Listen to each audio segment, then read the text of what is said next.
Ao vivo? Bom dia, boa tarde, boa noite. Sejam todos muito bem-vindos ao projeto Diálogos em Macacu, da Fundação Macatur. Hoje recebendo, para nossa grande satisfação, esse ator com um currículo maravilhoso, com grandes inserções no cinema, no teatro, na televisão, Stepan Nercessian.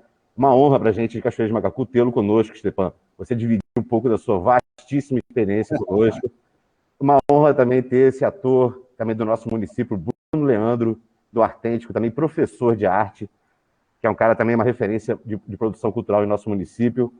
Que esse diálogo hoje seja muito proveitoso para todos nós que estamos participando diretamente e para quem está em casa curtindo também, que pode mandar suas perguntas via Facebook da Fundação Macatur também, que a gente vai ler aqui e vai fazer pergunta para o Stepan também. É mais uma conversa, não é bem uma entrevista, mas antes de começar, eu vou ler um pequeno currículo, um resumo dos resumos da atividade cultural do Stepan, porque é muita coisa. Se, a gente for ler, se eu for ler o currículo do Stepan aqui, a gente vai só ler o currículo do Stepan e não vai ter papo, né? Fala aí que eu vou dizer se é verdade ou não. Não vou falar ainda do musical, não vou falar do livro, não vou falar do cinema, vou falar só sobre televisão, para começar. Bom. Né? Algumas das novelas do Stepan. Algumas, bem poucas mesmo, que é muita coisa. O Astro, Feijão Maravilha, Plumas e Paetês, O Amor é Nosso, Louco Amor, Vereda Tropical, Selva de Pedra, O Outro, Vale Tudo, Sexo dos Anjos, Pátria Minha, Mico Preto, que tinha o Detetive Palhares, que era uma coisa fenomenal, que é muito legal, Kubanacan, O Sorriso do Lagarto, A Padroeira, Anos Rebeldes, A Casa das Sete Mulheres, Ixi, Maria. Rapaz, Cobras e Lagartos, Malhação, é muita coisa. O Stepan também foi apresentador de um programa muito legal no Canal Brasil, também chamado Saideira. Muito legal. Stepan, uma honra tê-lo conosco. Como é que foi essa inserção, essa saída de Goiás para o Rio de Janeiro, esse abraço ao Rio de Janeiro? Isso passou por motivos familiares? Tem a presença aí do Chiquinho Brandão nessa história? Como é que isso funcionou? Bem-vindo a Cachoeira de Macacu, Stepan. Obrigado, é um prazer enorme estar aqui com vocês aí. O meu querido Bruno também, você era toda a equipe aí do programa. Rapaz, você vê como é que são as coisas. A primeira novela que eu fiz era preto e branco, não estava bem aí, chamava Bandeira 2. E o primeiro filme que eu fiz também era preto e branco, Marcelo Zona Sul. Quer dizer, eu sou da época do preto e branco ainda, antes do colorido. E, por exemplo, você vê como é que são as coisas. Quando você falou, vou ler o currículo, eu vou dizer se é verdade, porque muita gente, quando entra no Google, aparece lá, morreu o ator Stepan Nercessian. Então, às vezes eu tenho que desmentir. Falar, não é verdade, não, ainda não.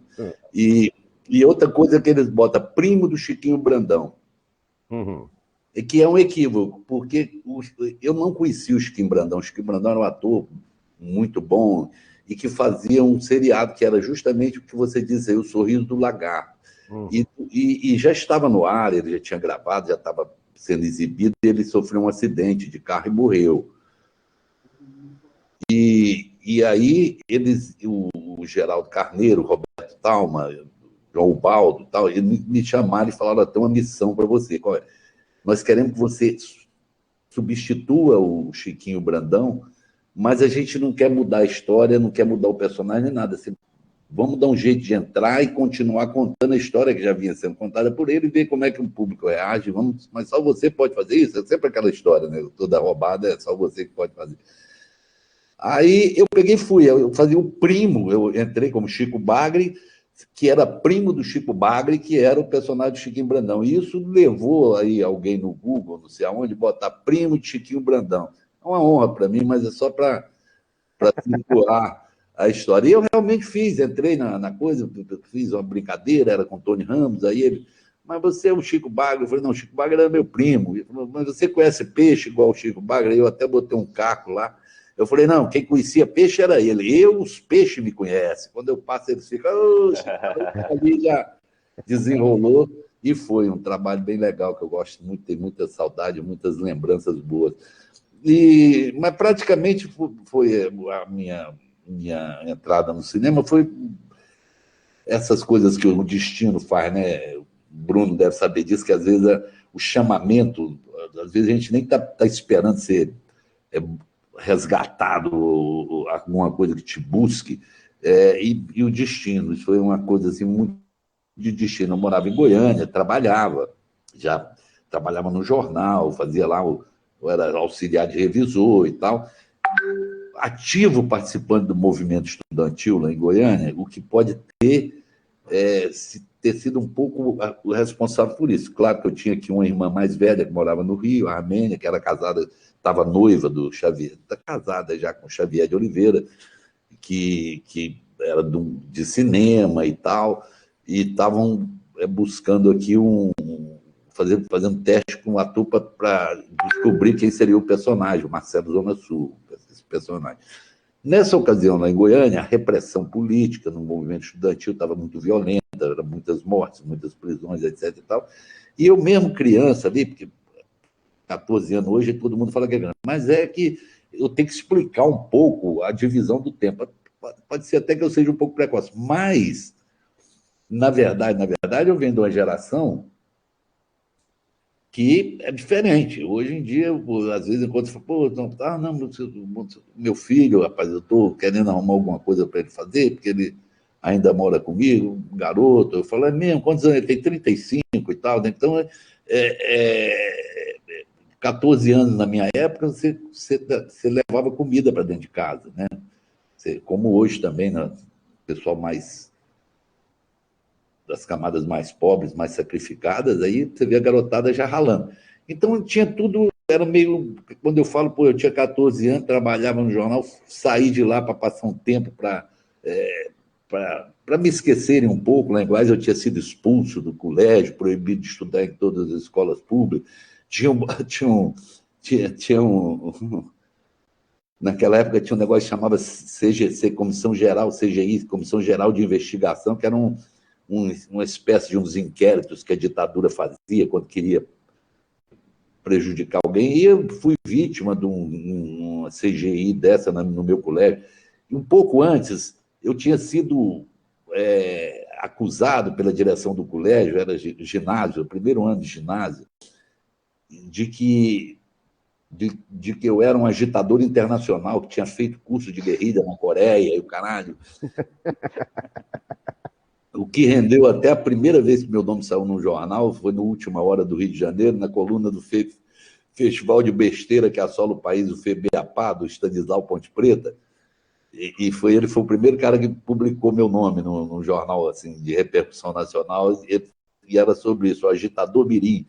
Aí ele, porra, a guerrilha em Goiás é comandada por um menino de 11 anos de idade, não sei o quê, que os absurdos que vieram na época, meu respeito. Mas isso assim, para situar, eu cheguei aqui nessa coisa de ficar um tempo, mas nunca pensei em ser ator, nunca. Eu sabia que eu queria fazer alguma coisa que fosse ligada ao público, que fosse de comunicação, que eu pudesse interagir com isso. Eu sabia, não sabia nem se podia ser advogado ou jornalista, alguma coisa assim. Talvez o jornalismo fosse a coisa que tivesse mais. E eu parei de estudar também, né?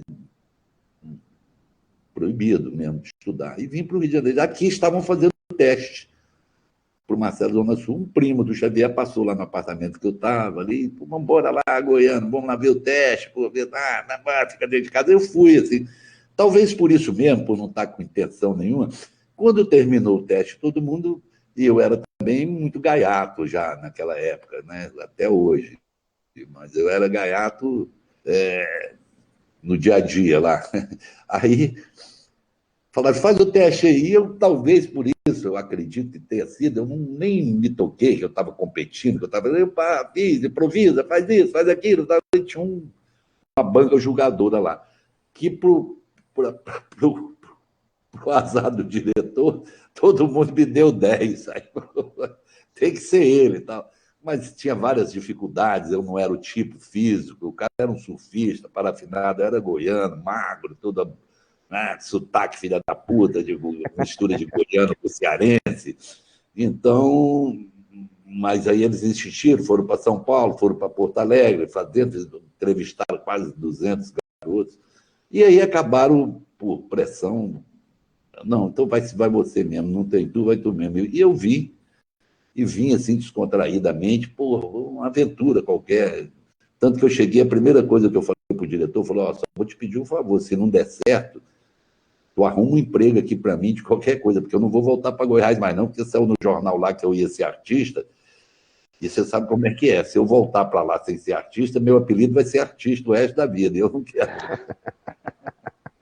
E aí começou, um filme chamou o outro chamou a televisão fui fazendo, e aí cinema, aí depois você acaba indo no teatro, que é uma passagem dispensável na vida de qualquer um, e fiz pouco teatro, mas fiz também algumas peças e tal, e apaixonado pelo cinema, foi onde eu mais trabalhei, fiz mais de 60 filmes, fiz muita televisão, por causa de trabalho, fui contratado da TV Globo durante anos, e o teatro, esporadicamente, eu fazia, porque, por incrível que pareça, eu sofri muito, viu? O pessoal do Artêntico não vai saber o que é que. Eu até brinco assim que depois que eu fiz o segundo filme, se me perguntasse se eu sabia fazer cinema, eu diria sim, sei. Depois da segunda novela, você sabe fazer novela? Sei. E o teatro, quanto mais eu fazia, mais se me perguntasse, sabe fazer teatro? Eu, não, era um desespero. Eu sofria para fazer, não era uma coisa, algo muito diferente, tal, que eu demorei, só depois com ajuda de diretores e tal, é que eu fui perdendo a paranoia, que o teatro que eu tinha, eu ficava em cena achando, eu estou uma merda, ninguém está gostando de mim, não sei onde botar a mão, não sei o quê. Até que muito tempo depois eu fui perceber que o teatro tinha um grande ensinamento, que as pessoas pensam que teatro é falar, mas eu diria que o teatro é ouvir. E a partir do momento em que eu consegui relaxar para ouvir o que a pessoa que estava em cena estava falando comigo, eu já não sabia, eu ouvia e já não me preocupava onde estava a mão, se eu estava bem, se eu esquecia e comecei a.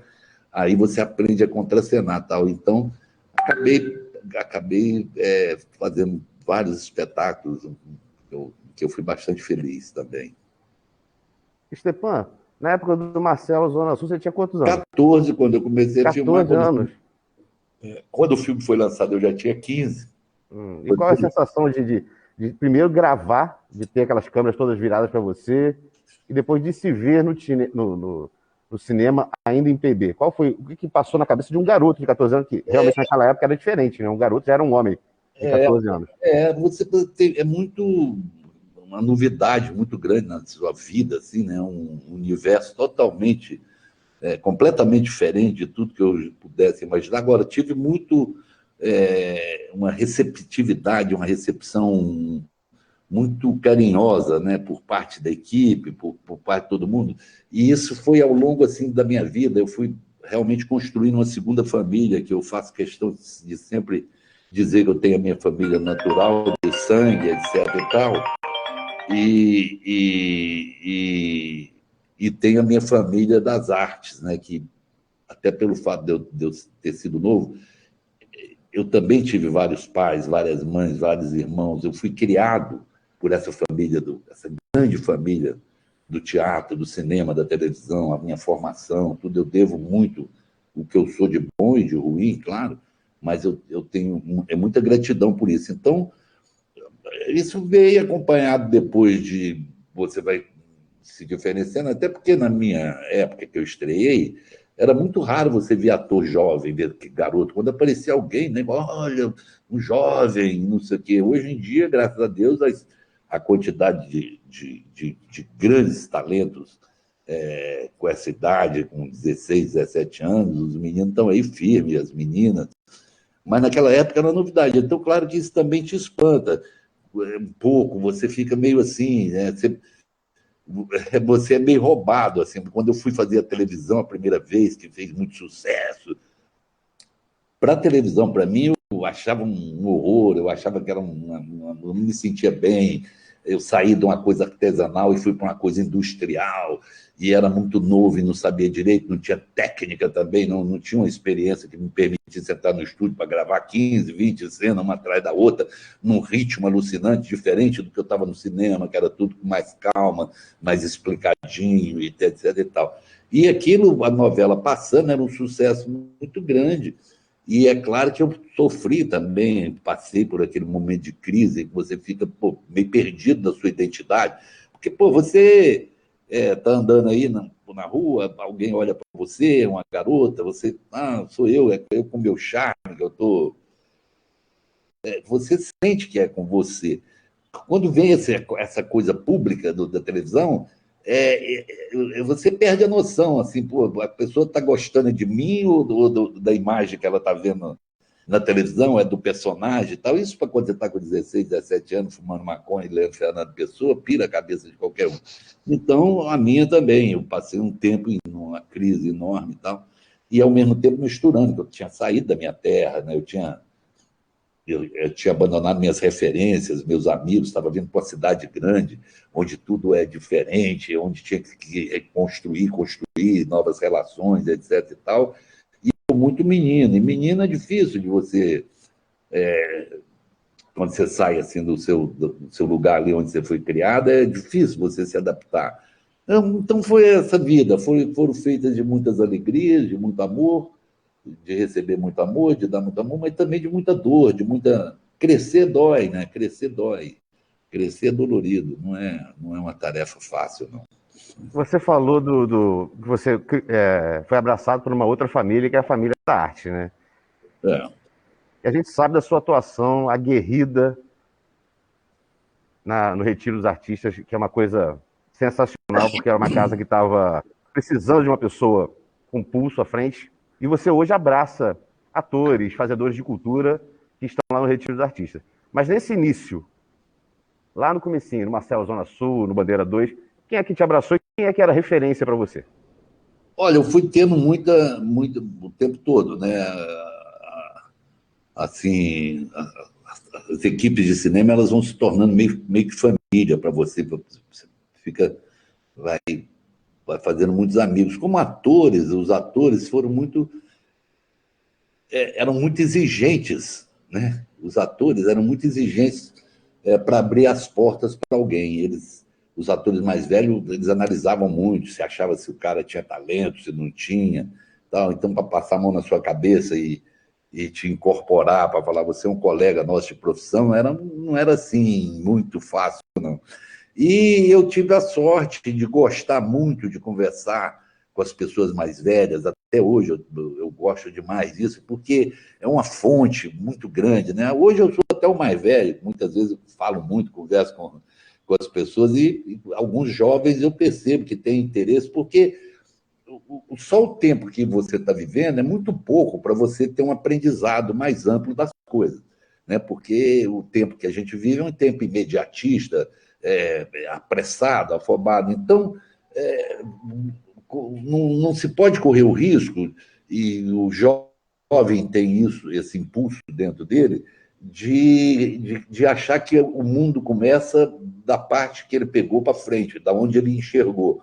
E se ele não tiver uma visão do passado, da luta de quem trouxe a coisa até aqui, ele pode ter uma visão muito restrita, equivocada. Então, eu faço muita questão de lembrar, de contar, de falar sobre grandes artistas, principalmente no nosso país, que é um lugar comum todo mundo falar que é um país que não tem memória, mas é verdade, se preserva muito pouco a memória, não é verdade? E a gente, quando não tem esse cuidado, é algo muito perigoso, porque agora, Bruno, né, você está fazendo história aí em Cachoeira de Macacu, como seu professor. Daqui a 50, 60, 70 anos, é muito importante que você seja lembrado, que alguém diga, eu fiz, nada, quem dava aula para mim era Bruno, porque nós tínhamos o grupo Artêntico e etc. Pode ser que lá, daqui a 80 anos, 60, sei lá, um movimento de teatro esteja acontecendo alguma coisa grandiosa em Cachoeira de Macacu, e vários jovens que estarão ali, às vezes, vão pensar que as coisas começaram com eles. E é muito importante que as pessoas tenham essa referência de quem alicerçou, de quem pavimentou essa estrada. Então, tem uma gratidão enorme por todos os artistas que vieram antes de mim, muito antes de mim, e isso me deu uma experiência muito grande, porque as pessoas às vezes perguntavam se eu estava contando uma história, falavam, pô, mas você está contando uma história da década de 50, pô, você nem era artista, aqui. Não, mas quem me contou isso foi o Rodolfo Arena, porque eu conversei com a dona Elza Gomes, porque o Sadia Cabral me contou, então eu ficava horas ouvindo todas as histórias, isso dá uma riqueza, uma experiência, e te dá uma intimidade com a profissão que você está. Então, eu sou muito grato a Grande Otelo, Rodolfo Arena e a todos essa velha guarda maravilhosa, Zé Lilgoy. Grandes situações. Aproveitar só essa deixa antes de trazer o Bruno pro papo também com a gente. Você falou da questão da história, do resgate. A Fundação Macatu também está fazendo um projeto. Vou até levantar minha camisa aqui e fazer uma propaganda. Olha.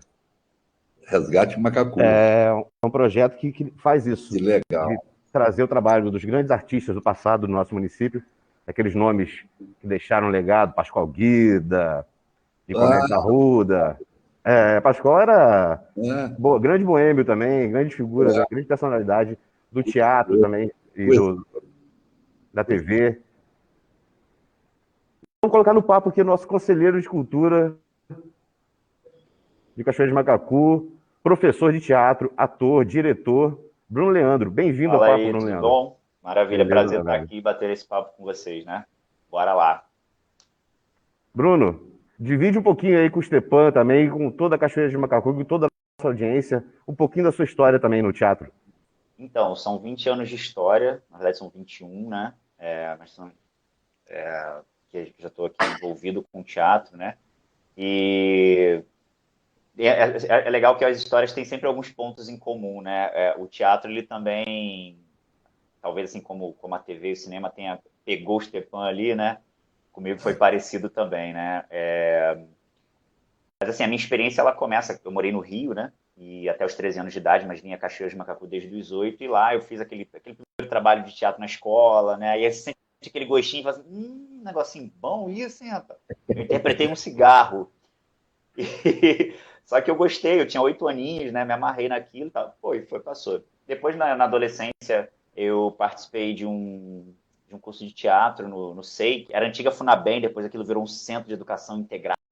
Era um lugar gigante, assim, é um bairro inteiro o lugar, né?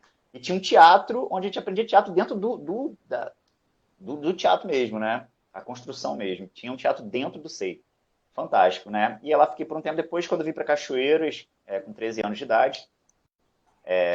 Comecei a viver experiências mais intensas no Zumira, né? Que é uma escola que é uma grande referência para a cidade, uma escola que eu me orgulho muito de ter feito parte, né? No ensino médio. E ali começaram os estímulos mais fortes, né? E mais contínuos e consistentes. E dali comecei a fazer oficinas e cursos. Aí começa aquela caminhada, né? De vivencia, curso. Dali comecei a fazer parte de grupo, né?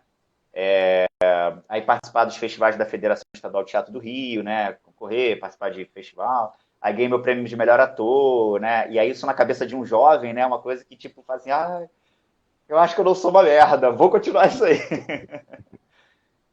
Foi muito legal. E continuei trabalhando depois convidado na gestão pública, né? Para trabalhar com teatro, né? Mas estava sempre trabalhando assim, parceria com alguém ou a serviço de alguém, até que em 2011 caiu a ficha, tipo assim, caramba, esse tempo todo, eu estou sempre trabalhando para alguém, mas quando eu olho para trás, o que tem meu construído, né? Aí a cada projeto uma coisa começa e acaba, uma coisa começa e acaba, uma coisa começa e acaba. Eu falei, cara, isso não tá legal. Já tem essa coisa no município, né, de as coisas começam, acabam, começam, acabam. Eu falei, não.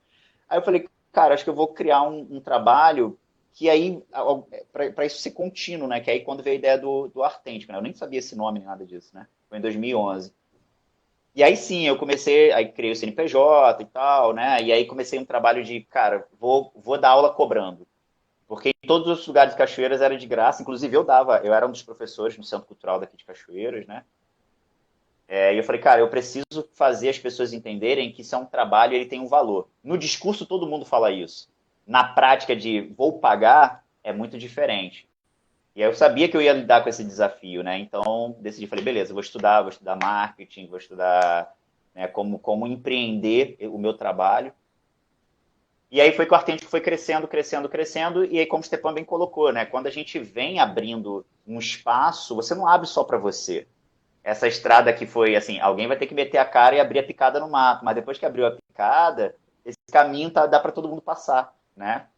Então a minha experiência no teatro é sempre muito assim, né? De meter o carão, abrir um espaço, né? E aí tem outros desafios, né? O fato de estar na cidade interior, o fato de ser um homem negro, o fato de ter vindo de família pobre, todos esses elementos, né? Também criam alguns desafios para gente. Mas, enfim, segui. E aí, com o Artente, que eu falei, cara, eu vou aprofundar mais. Aí eu fiz a faculdade, né? Fiz a licenciatura em teatro.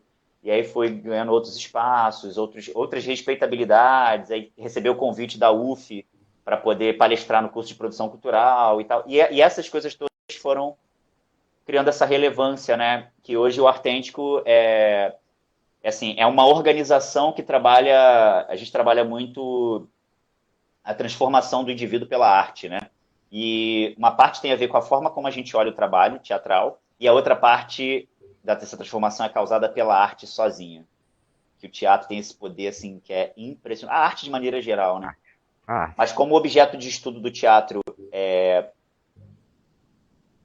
o próprio homem, o próprio ser humano, seus sentimentos, suas tramas, suas confusões, né? Isso é uma experiência muito tocante, muito transformadora para quem vai exercer, para quem vai ali fazer um curso, para quem vai fazer um espetáculo, né? É muito tocante. E é esse trabalho que a gente veio fazendo, né? Então, tanto tem os vários cursos de teatro de rua, de direção teatral, iniciação à direção teatral, aprofundamento de interpretação, iniciação teatral, teatro esporte, né? Que é uma coisa que a gente faz muito, a gente tem um time de teatro esporte, enfim, um monte de coisa. Então, o Artente com essa amplitude, e hoje agora também com outros professores, né? Com aulas de dança, de canto, de teclado, né? Então, é um espaço de transformação pela arte e sempre muito ligado à natureza, né? Porque a natureza é outra coisa que impacta muito a vida das pessoas. Então, imagina esse coquetel, né? Natureza, arte e uma arte focada em transformar pessoas. Nossa! Aí faz aquilo que a gente estava conversando antes, Stepan. As pessoas adoram a arte, mas o ser humano transformado incomoda. E aí vira uma bomba, uma pessoa assim, as pessoas ficam muito mais livres, né?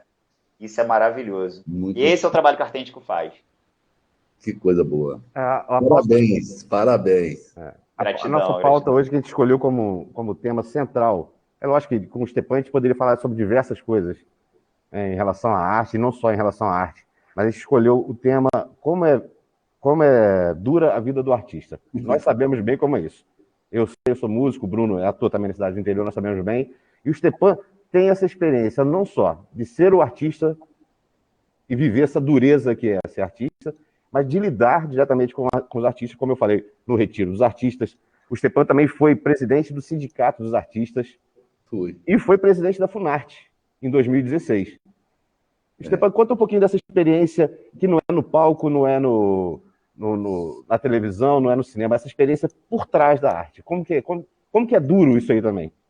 Pois é, rapaz, é uma paralela, né? A gente tem que observar sempre as paralelas, o que corre nas paralelas da vida, porque senão a gente... Você imagina que, por exemplo, eu sou da época em que a gente lutou para regulamentar a nossa profissão, para fazer com que ela existisse, a regulamentação da profissão, que até então não existia, até 1978, né? Ela não era regulamentada. E talvez, assim, até pela minha formação social, política também, e meu interesse pelo coletivo, a gente faz parte de uma profissão em que nada é estável, não tem estabilidade. Você tem uma mudança hoje, que muito artista, muito jovem, muito cedo, ganha muito dinheiro fazendo outras coisas, televisão e não sei o quê, mas é um universo também que é restrito.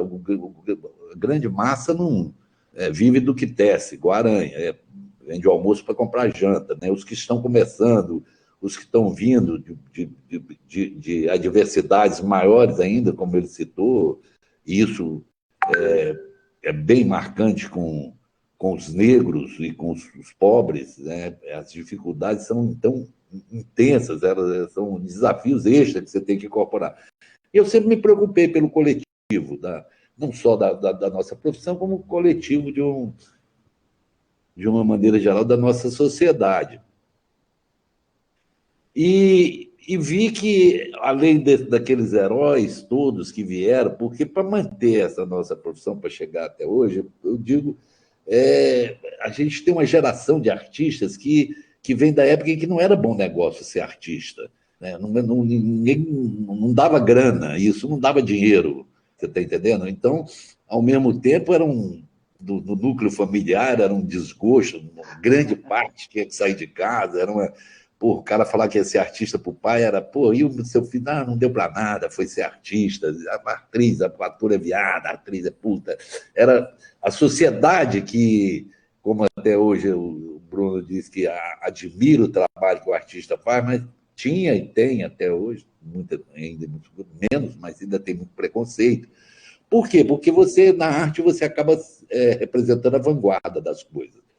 Você acaba tendo que romper, você faz a diferença. Um dia eu falei, sabe por que você é menina e está usando calça comprida? Porque uma atriz, um artista, um dia ousou.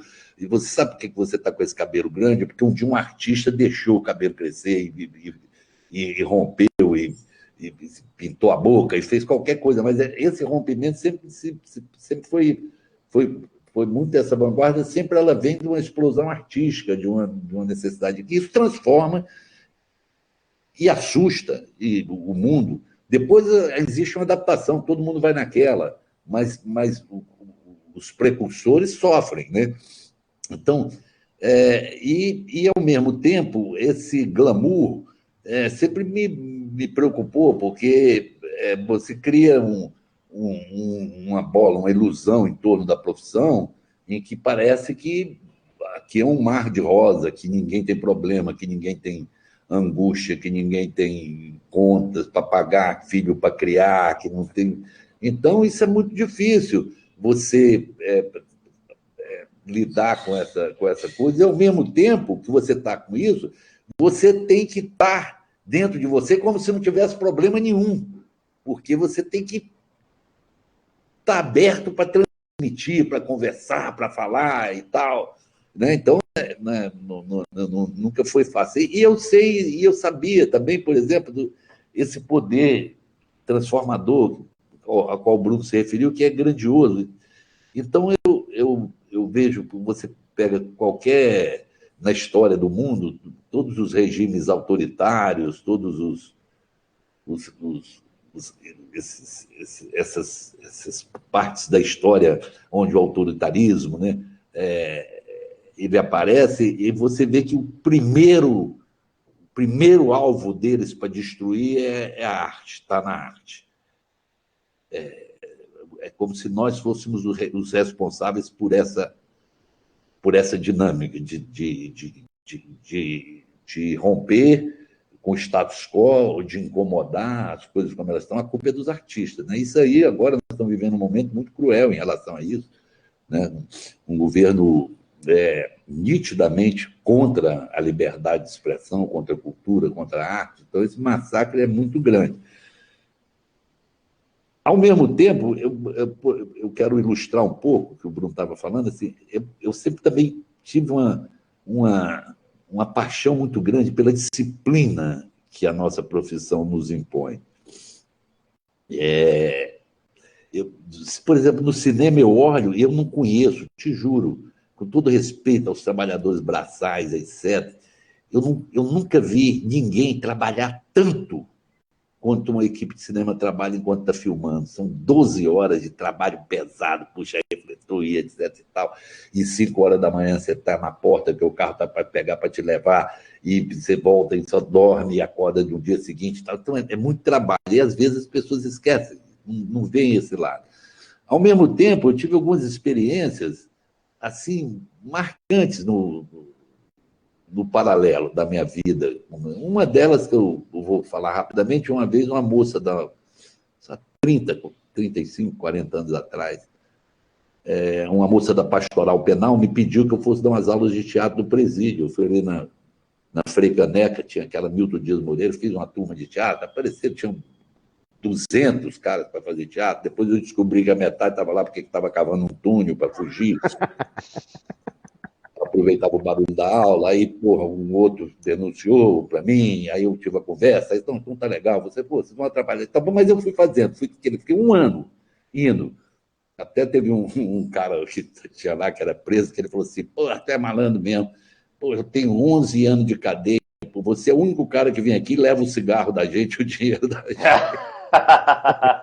Porque eu falei para eles, ó, vocês, esse negócio que você falou de pagar, eu falei, ó, pô, tá tudo bem, eu tô vindo, é de graça, mas eu não, pô, não é justo eu ter que não ter nem o dinheiro do táxi, nem pô, não, a gente vai fazer uma vaquinha, aí nem começaram, mas eu fiz isso lá com eles, trabalhei um ano, e foi uma coisa impressionante pelo seguinte, no final ficaram 20 e poucas pessoas no grupo, que foi até o fim, a gente fez uma apresentação de final de ano, e dessas 20 e poucas pessoas, mais ou menos uns 11 escreveram o seu próprio pedido de habeas corpus, fizeram sua defesa, no papel, escrito. Eu encontrei um que era fiscal da aduana no aeroporto. Eu olhei e falei, é você? Ele falou, pô, me deu um abraço. O outro foi ser vereador na Baixada Fluminense. Pessoas que estavam ali que, de repente, não foi outra coisa a não ser o teatro que deu essa dimensão, essa abertura de cabeça. Eu fiz exercício, por exemplo, que eu peguei o cara que tinha assaltado e matado um cara dentro do ônibus na ponte Rio-Niterói. Eu fiz um exercício em que eu botava as cadeiras como se fosse um ônibus e botei ele, que tinha sido o cara que matou o outro, sentado para fazer o papel do passageiro que morreu, e fiz um outro assaltando ele. O cara teve uma crise de choro, mas uma crise de choro, porque ele nunca tinha percebido. O teatro mostrou para ele a violência do que ele... Tudo aquilo, ele, porra, chorou. Bom, eu estou dizendo isso. Depois eu ajudava ali com o pessoal, levei alguns professores do Nós do Morro e tal, levei na comunidade aqui do Rio de Janeiro, que eu ajudava muito lá, até quando era vereador, e levei aula de teatro para lá. E aí foi filho do traficante, não sei quem, para fazer curso de teatro. Fazer teatro. Passados uns 2 meses, a mãe de 2 meninos estava lá, me perguntaram que a professora deles, da escola, e a diretora, perguntaram o que estava acontecendo com eles e tal, e que queria ir conversar comigo porque eles tinham mudado da água para o vinho, que eles estavam com um aproveitamento escolar maravilhoso, que, porra, estavam numa disciplina, numa convivência. E quando ela falou, olha, eles estão fazendo teatro, ela falou, mas eu não acredito que possa o teatro faz. Eu fui conversar, elas foram lá, a gente bateu um papo. E ela falou assim, mas como é que é isso? Eu falei, é um poder transformador mesmo. Ela falou assim, mas a disciplina, o horário, eu falei assim, olha, vou dar um exemplo de uma coisa. A mãe e o pai da nossa arte é o circo. E eu não sei se a senhora sabe que no circo tem trapezista que se joga no ar no salto mortal e tem o que apara, é o aparador. Então, se o aparador atrasar 1 milésimo de segundo, o outro cai. Então, a nossa profissão, a arte, ela cria um sistema de dependência de uns dos outros que é muito grande. Isso mexe com as pessoas. Mexe com as pessoas. Você vai viver emoções, você vai poder, como tinha catarses, verdadeiras catarses de exercício que você vê no teatro, que, pô, é uma garota, através do teatro, botando para fora, porra, tudo que era de negativo da relação dela com o padrasto que abusava e que não sei o quê, e ela vai no teatro e matava o cara, né? Estou dando exemplos assim, mas isso era transformador, essa garota, a cabeça dela. Então, por isso que é tão temido, porque o teatro dá a dimensão do ser humano. O ser humano não é isso que estão querendo obrigar a gente a achar que nós somos. Eu repito aqui, não é novidade o que eu estou dizendo, mas eu sempre falei, nós somos de uma sociedade do não. Nós não somos uma sociedade do sim. As pessoas querem te botar num tamanho que caiba dentro de uma caixa de fósforo. E o ser humano é muito maior do que isso. Mas você vê desde cedo, não, você não pode fazer isso, menina não senta desse jeito, homem não chora, não faz isso. Ah, eu queria cantar, você não sabe cantar, não, você queria falar, não, você não sabe dançar, tudo é mentira.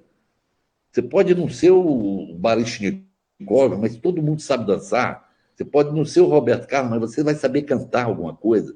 Você tem essa riqueza, está dentro da gente, a gente não pode desperdiçar. E o teatro abre essa porta, ele solta essa válvula para que as pessoas possam achar sua grandeza, inclusive na emoção. Eu até escrevo muito, eu falo pô, porque o choro, né, é um negócio. Às vezes a pessoa. É mentira, o nosso choro é grito de nascer. A tragédia. A dor é a da tragédia, não é do drama, é da tragédia. A alegria é da grande comédia, é o riso. Mas tudo é feito para que você, para ficar, para ser produtivo, para servir bem aos seus amos e à sua sociedade, você tem que se adequar. Então, eu sou muito feliz de estar nessa profissão, até porque eu me sinto um privilegiado de poder viver várias vidas em uma vida só. Isso é uma coisa inacreditável. Eu digo que quem me formou foram os meus personagens, foram os meus melhores amigos, foi com eles que eu aprendi, que eu pude, foi lendo, foi vendo quadros, foi ouvindo música, a arte ela é uma grande universidade, a mais fantástica de todas na formação do ser humano. E nós estávamos indo por um caminho que também é alguma coisa repetitiva, que um dia eu fiquei preocupado quando eu escutei uma mãe falar para a criança: se você não for para a escola, eu vou te tirar do balé. Aí aquilo vem que você fala assim, ué, mas tem alguma coisa errada aí. Se você não for para a escola, eu vou te tirar do balé. Se você não for para a escola, eu vou te tirar do judô. Se você não for para a escola, você não vai poder fazer. Quer dizer, ué, que escola é essa? Cujo prazer, alegria e as coisas tão fora da escola, e a escola virou um castigo ou uma tarefa que você tem que cumprir ali para poder depois ter o prazer de fazer o que você gosta, que é arte, que é natural da vida. Então, eu sempre falei, pô, tem uma hora que essa coisa tem que, para essa sociedade evoluir, nós vamos ter que juntar tudo isso. Não sei, eu já me divaguei aqui um pouco, já me perdi na Maravilhoso, Stepan. Bruno, você também divide com a gente essa experiência que você tem no palco como ator e como diretor, e também como arte educador, dessa questão que o Stepan colocou da transformação do ser humano. Quanto que isso toca em você? O quanto isso me toca? É... Nossa Senhora! Então eu vou dizer assim, vamos jogar a régua fora, porque não tem essa medição, essa dimensão, né? Tem a ver com amplitude humana, e essa amplitude não tem uma régua que mede, né? Tudo isso que o Stefan tocou, né? Assim, eu vou então desdobrar outras coisas para a gente tornar esse papo ainda mais rico, né? Então, existem esses desafios que a gente tem na arte, né? Que é fruto justamente do quanto a arte toca e transforma a gente. E também do quanto o ser humano também tem medo desse aflorar. Embora quando aflore, a gente ache delicioso, mas também se espanta, né? Então, assim, eu já trabalho com teatro, né? Com esse foco de transformar pessoas, já tem, desde o início, né? Já tem 20 anos, né? Então, eu também vi muitas transformações, assim, transformações de pessoas que, inclusive, estavam numa situação extremamente depressiva, doentes, tomando remédio. Imagina pessoas anos tomando tarja preta, cara. E ali, no momento que ela pode dar vazão ao que sente, dar vazão, inclusive, às suas confusões, porque dentro do contexto social que a gente vive, principalmente numa cidade interiorana, os moldes, eles são muito necessários para você poder ser aceito, né? Então, se você não consegue expressar as coisas dentro de um formato pré-estabelecido que o outro consegue ler, e a gente pode falar de códigos, né? Código do corpo, código do verbo, os códigos da roupa, os códigos do gesto, os códigos da maneira como eu desloco o meu corpo. Isso tudo passa para as pessoas determinadas mensagens que elas podem aceitar mais ou menos o indivíduo que está ali. Então, assim, algumas pessoas que tinham suas confusões e não podiam traduzir isso nem corporeamente, né? Até porque sufocar o corpo é uma das piores coisa você pode fazer a um ser humano, né? Ver ali um local de extravasar ou externalizar coisas também incertas, cara, o quanto isso traz paz de espírito para uma pessoa. E principalmente que a maior parte do meu público é de adolescentes, crianças, jovens adultos, não porque o meu foco é esse, mas porque a maioria das pessoas entendem que depois de 20 e tantos, não, aí eu não posso mais, que eu tô velho, eu tenho responsabilidades. Arte é para quem, né? Para jovenzinho que não tem o que fazer, tá desocupado, tá ali e tal. E aí muita gente vai se desligando, né? Começa a entrar na caixinha, né? Infelizmente. Então, falar da transformação do indivíduo é a mesma coisa de falar das amarras, que são coisas que sufocam também o artista, né? Então, por exemplo, uma coisa que muitos artistas sofrem. Eu várias vezes as pessoas falam assim, Bruno, você é gay? Bruno, você é isso, você é aquilo. Por quê? Só porque eu não coloco um corpo masculino com os trejeitos macho, heterossexual. Mas olha que absurdo. Olha que absurdo. A gente vai vendo que existe uma castração constante e contínua, né? Então isso incomoda as pessoas, né? Uma mulher com um corpo muito livre é uma mulher esquisita, maluca, é uma piranha e tal. Aí uma atriz, uma mulher começa a descobrir mais o seu corpo, se permitir vivenciar ele, ela vai ser mal vista. Aí ela vai assumir duas posturas. Ou ela volta para a caixa, e que normalmente é o que a maioria não vai querer fazer, porque depois você sente o gostinho de liberdade, o gostinho de independência, o gostinho de autonomia, o gostinho de ali concorda com você ou não, naquele momento todo mundo vai ouvir. Porque a atenção é sua, o foco é teu. Se concorda ou não com as palavras do dramaturgo, não importa. Agora você vai ter voz para falar. Como é que você volta atrás? Eu aprendi uma coisa que é o seguinte, depois que você vê, não tem mais como desver. Né? E também aprendi com um dramaturgo chamado Manuel Martins, que morava aqui em Caxias também, ele falava assim, ó, isso é fantástico, ele falava assim, ó, a gente ama as diferenças, mas não tolera os diferentes. Então, no momento que a gente está no palco, no momento que o ator está na tela, no momento que o ator está na... Né, a gente fica assim, nossa, que fantástico, maravilhoso. Você vai ter uma profissão decente na vida, você vai tomar um rumo, você não vai precisar ser vergonhice, não. Entendeu? Para ficar passando fome, para ficar aí usando todas as drogas do mundo, fazendo orgia todo dia. Essas são as ideias, né? Então é bonito ver uma... Colocou a glamorização do nosso trabalho, né? Mas viver com essa pessoa diferente, que não vai ter essa troca de um jeito cheio de amarras, isso incomoda. Por quê? Porque a partir do momento que você está do meu lado sem essas amarras, você me força a enxergar as minhas. Aí incomoda duplamente. Que aí você vira espelho, né? E aí a gente vai passando por esses desafios, né? E aí na condição de professor, eu passo por esses desafios. Né? Tem o desafio também que a arte é sempre entendida como entretenimento. É outro grande problema que a gente passa. Porque, assim, essa é uma das possibilidades da arte. E aí, isso também é um perigo para a população. Por quê? Enquanto eu não entendo como a arte é usada como instrumento de manobra de massa, como a arte é muito usada na política, nas campanhas eleitorais, como a arte é muito usada pela religião, de forma positiva e também de forma manipulativa. Né? Como a arte é usada... Por exemplo, eu estudei marketing. Então, como a gente usa a arte no marketing, porque sabe o poder que ela tem de mexer com as pessoas, de tocar em pontos sensíveis tão profundos, de inserir símbolos e códigos e significados na cabeça da pessoa, a pessoa nem sabe por quê. Até hoje a gente comemora o Natal com vermelho e branco, sendo que assim nem são as cores do Natal. A Coca-Cola fez isso, mas através de que instrumento? A arte. Gente, nós estamos encaminhando. Perdão, Bruno, perdão por interromper, foi mal. A gente está encaminhando para terminar, porque o Stepan também tem um compromisso agora.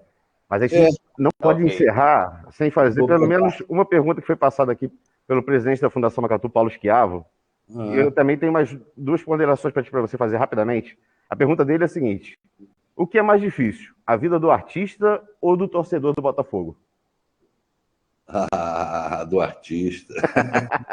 Botafogo só me dá alegria. Tá certo. Eu vi há alguns anos como estava deteriorado o retiro dos artistas. E depois que você assumiu, deu uma outra vida àquela casa. E quanto trabalho que deu isso, Stepan? Como é que foi esse trabalho para reverter aquela situação? Foi muita dedicação. Eu passei uns 5, 6, 7 anos ali,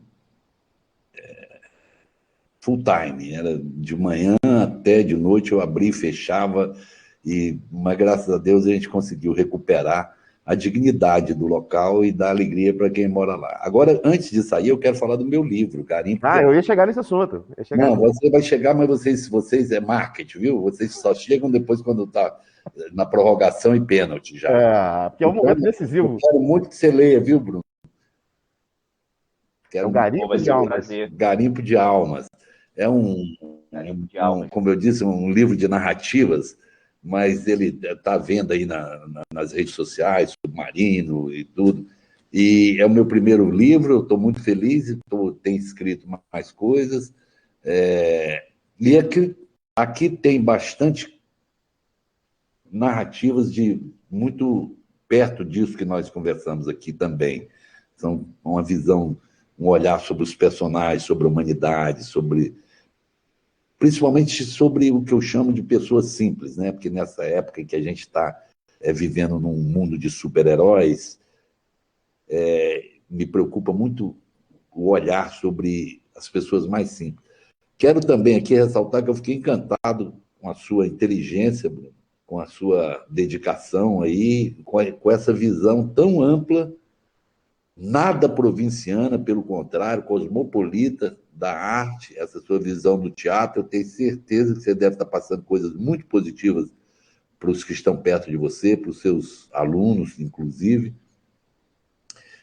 E é isso. A outra missão, o Erasmo, que me deixa feliz por exemplo, esse tempo que eu passei aqui com vocês, eu fico feliz ao perceber que eu possa ter contribuído de alguma forma, né, para as pessoas, mas também fico muito feliz com o que eu aprendo, com o que eu recebo. Eu recebi coisas extremamente boas e positivas hoje aqui com vocês, né, ter essa oportunidade de falar, de dizer alguma coisa que a gente espera que tenha utilidade para a vida das outras pessoas. Principalmente nessa defesa intrínseca e radical de lembrar a todos que a nossa salvação está na vacina nesse momento, mas a nossa salvação está no outro. Que o bem precioso da vida, além da nossa própria vida, é a preservação da vida alheia, da vida do outro. Porque, no final, só nós vamos nos socorrer, só nós seremos capazes de estender a mão uns para os outros. E esse momento esse momento de propagação, esse momento de difusão, de não aceitação do outro, é um momento que a gente tem que estar muito atento, e na medida do possível, mesmo que seja um pouquinho só, a gente romper com isso, e na medida do possível dizer para os outros, como eu agora virtualmente estou dizendo para vocês e como vocês disseram para mim, olha, estamos juntos, estamos aí, Cachoeira de Macacu, que bom ter conversado, algumas pessoas que viram e que vão ver. É isso aí, e isso é que faz a vida do artista não ser tão dura. Stepan, é uma honra muito grande ter você aqui conosco, falando com Cachoeira de Macacu. O Garimpo de Almas está em livrarias e está em alguma plataforma também? As livrarias estão fechadas, então ela está nas plataformas todas, Submarino, Livre, Submarino. Tá, vou sugerir aqui o Lucas Bueno para ele colocar o link dessas plataformas na entrevista para as pessoas poderem acessar o livro do Stepan, que deve ser, no mínimo, muito curioso para a gente poder saber um pouco mais desses relatos, desses livros de narrativas, né? segundo o Stepan. Eu quero autografado, hein? Eu vou falar o que está aqui na contracapa para Por você. favor, por favor, por favor. É o começo do livro que é assim: eu tenho inventado muitas histórias a meu respeito, algumas boas, outras ruins. Ora eu apareço como herói intergaláctico, inverossímil, ora como um elemento reles, vil. Eu tenho unhas sujas, dentes amarelados e não desperto desejo sexual em mais ninguém. Meu saldo bancário é um retrato falado da minha existência, ridículo, negativado, tosco. Não custa lembrar que nem sempre eu fui assim. Eu já tive olhos vivos, respiração correta. As meninas me comparavam com artistas famosos. Eu era a cara do Elvis Presley, eu tinha uma pinta no rosto, tal qual Rita Hayworth, que nem sequer tinha pinta no rosto. Eu falava bem, feito um Juscelino Kubitschek de Oliveira. E mesmo ruim de bola, eu tinha vaga no time. Da vida, nada tenho a reclamar. Eu reclamo é do que eu fiz com ela. Esse é um trecho aí. Lindo, lindo, lindo, Stepan. Tá bom? Bruno, muito obrigado pela sua participação. Você é uma referência cultural em Cachoeira de Macacu. É muito bom ter você aqui conosco também, dividindo esse espaço com o Stepan, que é um cara também que é uma Quando referência acabar a para todos pandemia, nós. eu vou aí, tá, Bruno? Oi? Quando acabar a pandemia, eu vou aí fazer uma visita. Pô, vai ser um prazer te receber aqui. E pra projeto gente trocar muita pós-pandemia, ideia. Stepan? O Chacrinha musical volta? Não, não volta, não. Não volta, né? É uma pena, porque marcou. Foi um marco Pô, pro foi cinema, pro teatro.